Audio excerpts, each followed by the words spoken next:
Yeah, of course. So I'm Scarlett and I'm a TCC Young Leader.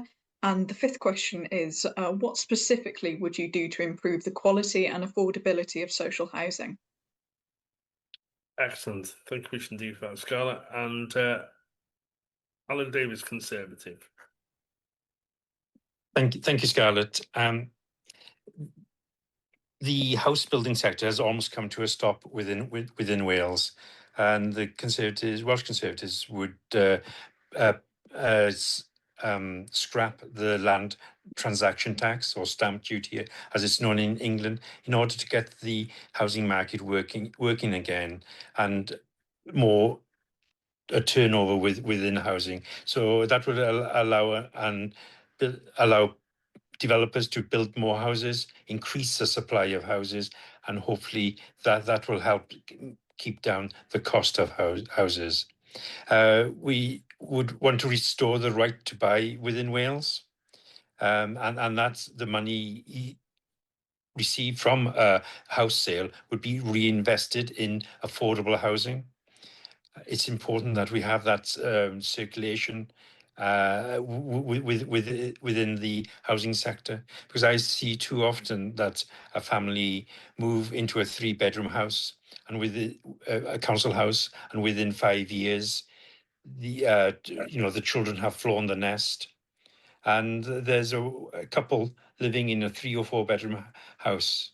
We need to make sure that the house fits the size of the family when you come to affordable housing. Organizations like CADU also have a significant role.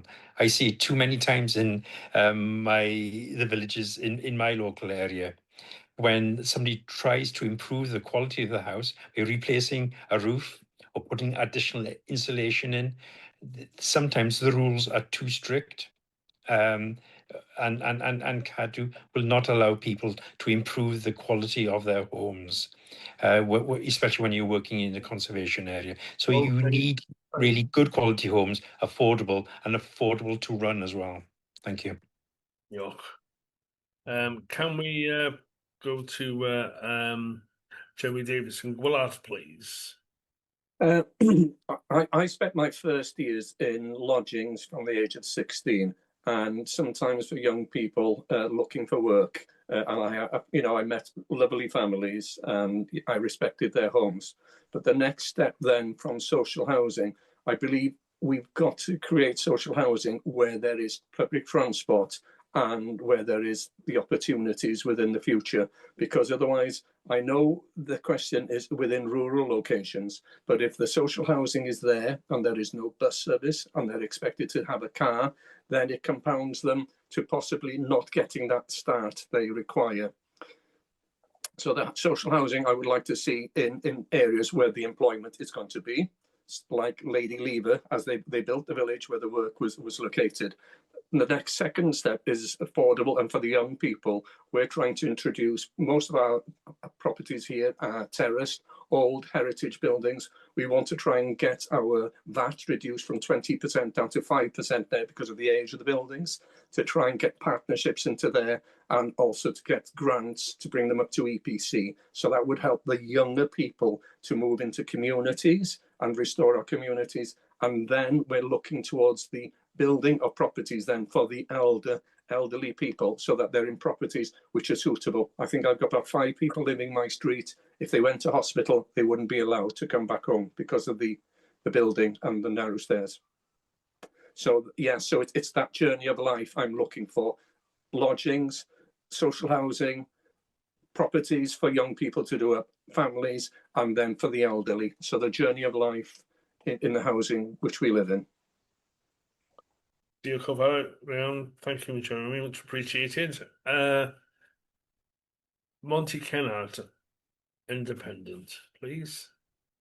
Yeah, okay. So the 3 issues: quality, affordability, and I'm going to touch on availability as well. So on quality, there should definitely be a clear minimum standard for all social housing, safe, clean, free from damp and mold, and properly connected to services. When those standards aren't met, action should be immediate and not delayed. If providers fail to act, there should be real legal consequences, because leaving people in unsafe housing, it just isn't acceptable. On availability, we need more genuinely affordable homes, but also better use of what we already have. Housing should prioritise local people first, and if we can't house and support our own communities properly, the system isn't working. At the same time, people who have lived somewhere long term shouldn't be uprooted unnecessarily. Housing is about stability, jobs, relationships, and health, not just numbers on a list. Affordability has to be fair and sustainable. Social housing shouldn't be free, it should be financially viable, and it risks removing incentives to work or move forward. But equally, working people shouldn't be squeezed out. Right now, there are cases where people who work and pay taxes feel like they miss out on support, while others can access schemes that reduce their overall costs, and that imbalance needs addressing. A good example is energy. Many council properties now have solar panels or access to schemes that lower bills, which is great. But if you're working, renting privately, or trying to buy, those same benefits can cost thousands to install yourself. That creates a situation where doing the right thing financially potentially can leave you worse off.